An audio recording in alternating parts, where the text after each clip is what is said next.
I'm Maria Menounos, and you're tuned in to AfterBuzz TV, the ESPN of TV talk. Now, let the buzz begin. Hi, y'all. It's Amelia Sai with AfterBuzz TV, Quarantine with the Stars. I'm here with the lovely Ainsley Ross. How are you doing, sweetheart? You know, I am doing great. I am blessed, and it's all about perspective. So we're rolling with punches here. I love that. It's a wonderful perspective to have in quarantine. How is your quarantine? How have you been? How are you keeping sane? Yeah, I mean, I've honestly just been content creating a lot, and home workouts have been keeping me sane. I love martial arts, and that's just a part of my history and who I am. So really just content creativity and allowing yourself to write songs and be creative and letting this rather than hinder you. Amazing. And when you say martial arts, do you have like what color belt do you have? Or do they have belts in martial arts? I'm not sure. Yes. So by the time I was 9 years old when I got into Taekwondo, and then I attained my first degree black belt.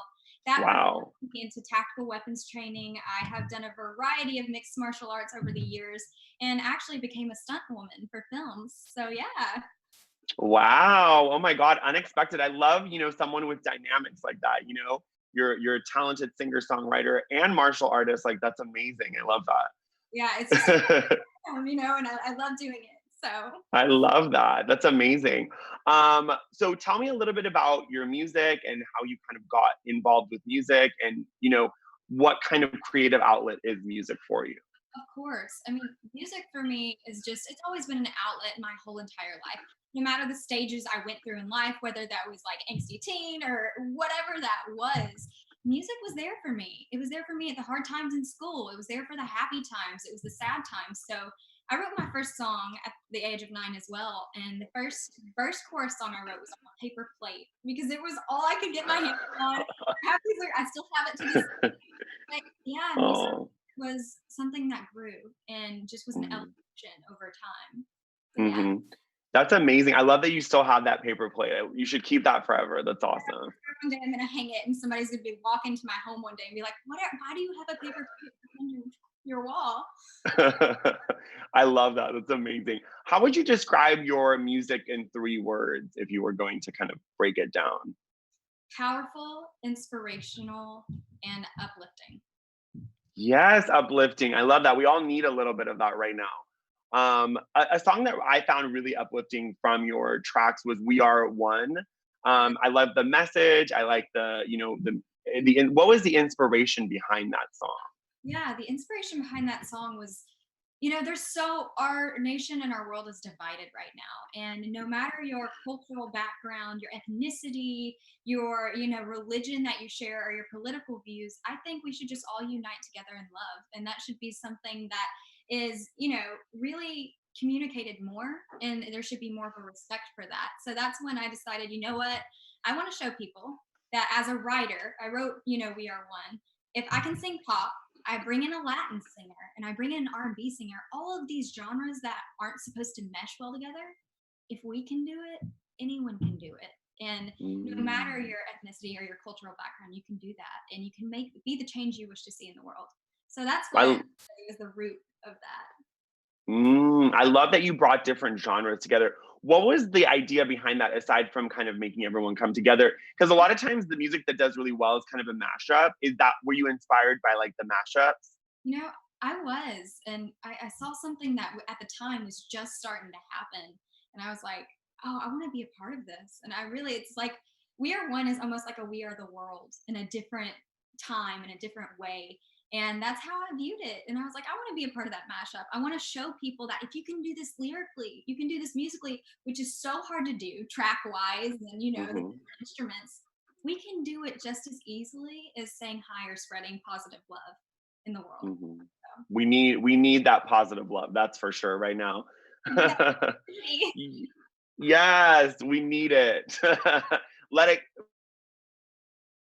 rain Yeah. down on us. We really need it. So I appreciate that song very much. And when you are writing music, is there something you do to kind of, if someone's like stuck with writer's block or, how do you kind of what inspires you to write?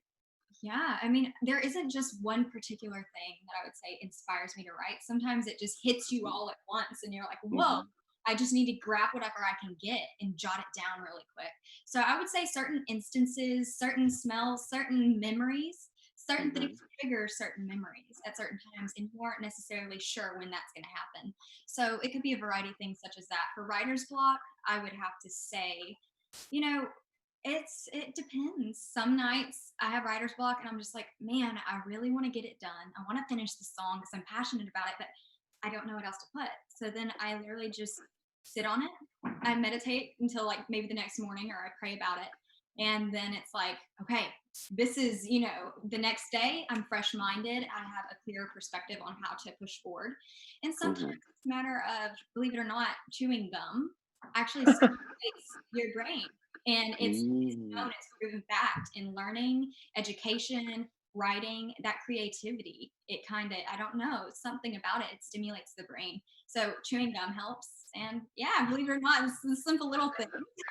I love that. You heard it here first. Chewing gum will get your creativity going. I love it. It can.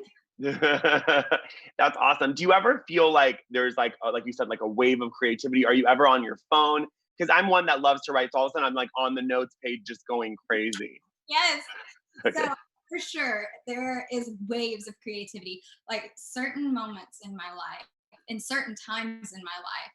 It really comes in seasons, waves of creativity. I find that whether internally I'm dealing with something and I don't realize how that's infecting my creativity, it just kind of is literally word vomit in the form of songs. So it comes out and I'm writing at least once a day.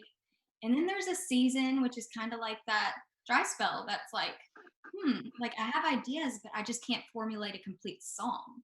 And then it's slowly but surely, when the time is right, certain songs take, I like to say, seasoning. They take like a long time, like marination, whether that's vegetables or a good steak, it takes time to marinate and it takes time to season it properly. So some songs take a little extra effort. Others come quickly. So there's I love that. I love the idea of seasoning your songs and kind of marinating it and letting it kind of like become what it's meant to be. And same with the message. In order for the message to be everything that it is supposed to be and reach the people it is supposed to reach, sometimes it doesn't just happen in 2 days. You can't rush through a life-changing message. You have to give it time. Yes, never rush a life-changing message. I love that. That's amazing. I appreciate that a lot. I was going to ask you, because a lot of people will sometimes confuse like poetry or writing with songwriting. They're all very different, or are they kind of interwoven? I have found that they are very interwoven from my perspective of the world. I've been there sitting down writing poetry. I love to write poetry as well. And I'll be sitting there and then I'll just start humming like some of the words and see, okay, melodically, how does this, and rhythmically, how does this, kind of coincide with each other? And I find that's sometimes how I get some of my best songs, is it's like, wow, this poem that just started out as words, it just turned into something beautifully. So to me, they are interconnected. And some poems you find out are meant to be just words. That makes a lot of sense. That's like, it's interesting the way that it, sometimes I feel like a lot of times they'll separate them, but it's nice that you're saying that they're kind of interwoven. I appreciate that. Yeah, that's amazing. I wanted to ask you about, you have a series on the Buzz called Should I Do It?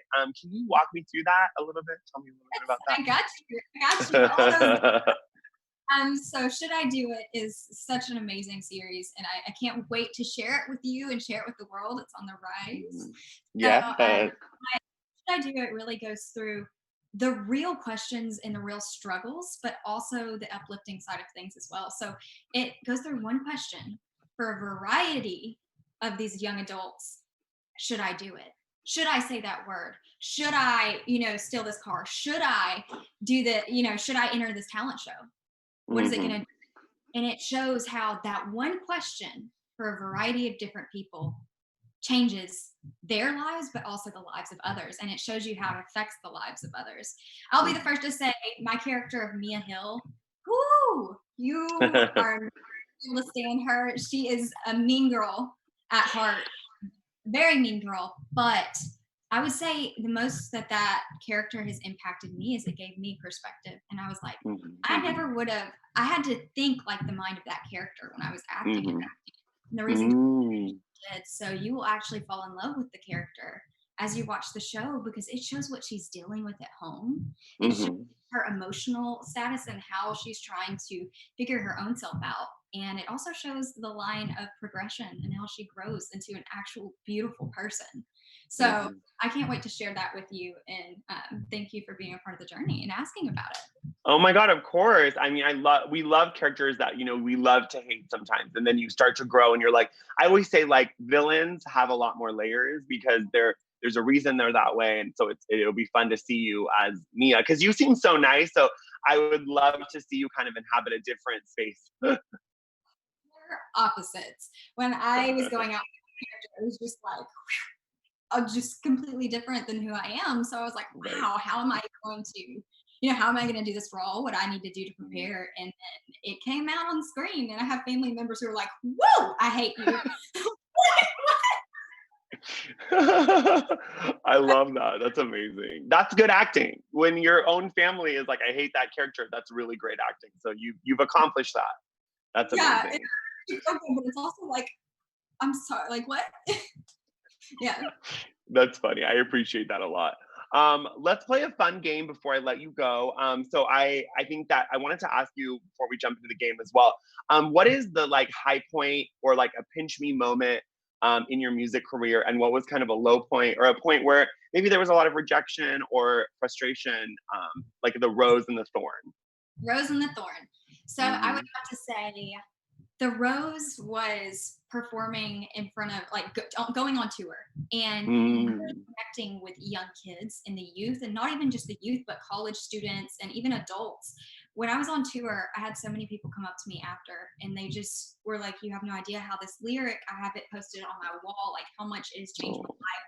So when you get a moment like that, that is always a pinch me moment. When somebody's like, Mhm. "Your music inspired me. I wouldn't be here if it wasn't for you right now." And Wow. when you hear that, it's like, whoa, I didn't think that one little snippet could impact someone that much. That's my pinch me moment. And I would have to Hmm. say the thorn would be labels, record labels, and different studio heads and dealing with there's highs and lows in the industry. That's always gonna Hmm. be a fact. But it's that spell of okay, a team to trust, a team to confide in. And music is your baby. So I'd have to say that's always a hard part in music, and that's been like just a thorn, just like any other artist. So That makes a lot of sense. I think a lot of people don't realize how hard it is to get your music out there. So yeah, we applaud you for doing it. thank you. Of course, of course. I wanted to ask you, is there okay? So if you were going on a deserted island, who are we taking? From someone that maybe you met that's been your mentor, or someone that we would recognize. Who Yeah. are you taking on the island? Ooh. Honestly, Hugh Jackman. Oh, that's a good one. And I love I have such an appreciation and respect for him on all fronts of working. He is great at voiceover. He's great at musicals. He's great at X-Men, Wolverine. He can do anything. So that would be the person I'd take acting wise and entertainment industry wise. I would have to say. Absolutely, absolutely. And it's not a bad look either. He's a good looking guy, so it's not though it could be worse. Absolutely, absolutely. Just to wrap up, I just wanted to know, so if someone's like never heard your music or never, which is would be very unfortunate because it's fabulous. But is there one word that would really encapsulate your music as a whole? Positivity. Positivity. I love that. I love that. Because we talked about kind of three words to describe your music, but I think I just wanted like one really punchy word. I love positivity. I mean, your energy, your even your hair is positive. Like I'm getting a lot of positivity coming from you. So I appreciate Thank you. Of course. that. Of That's course. what I want to embody. And that's what I feel like there needs to be more of in the world. Even amidst Mhm. these strange and uncertain scenarios that we're dealing with due to COVID-19, I really feel Mhm. like we can be a positive light even through social media, even through the certain outlets that we have. So why not choose to Mhm. do that? Absolutely. I love that especially like even this series with young adults and how they're, what should I do it and all of that. I think you're bringing this idea that positivity and good energy is in our hands. Because a lot of times people make it seem like we don't have control of it, but I love that you're saying we do have control of it. We do, and take back that control. And even through my character Mia Hill, which is a mean girl, it's kind of funny. Like even through her mean actions that you see on screen, and you obviously see her grow, it embodies a positive light and it encourages people. You want to be more positive in this character, but watch how this allows her to grow and transform. Absolutely. Absolutely. Well, I want everyone to go check out your Instagram. Please tell us where to follow you and if you're on Spotify, etc. Of course, if you want to be a part of my journey, please follow me on Instagram at Ainsley_Ross. That is at AINSLEY_ROSS. On Twitter at I am Ainsley Ross. And on Facebook at Ainsley Ross the Artist. And you can find my music such as We Are One on all fronts. That includes TikTok, Spotify, Musical.ly. It includes Apple Music, where iTunes, anywhere on all fronts. So I would like and thank you for tuning in. These guys are incredible at AfterBuzz. So a round of applause for them. Oh, round of applause for you, Ainsley. I love talking to you and I wish you all the best in your career and hope that you create more and more and more during quarantine. Thanks again for being here with AfterBuzz TV. So thank you so much for being here with Quarantine with the Stars with Ainsley Ross, the talented ever songwriter, singer, songwriter, and martial artist. Who would have thought? Love it. Our founder, Kevin Undergaro, and me, Maria Menounos, would like to thank you for tuning in to AfterBuzz TV. Remember, we're not just the first, we're the biggest in the world, and we're the only destination for all your favorite TV shows. Whatever you crave, we've got it. So go to AfterBuzzTV.com and check out our lineup.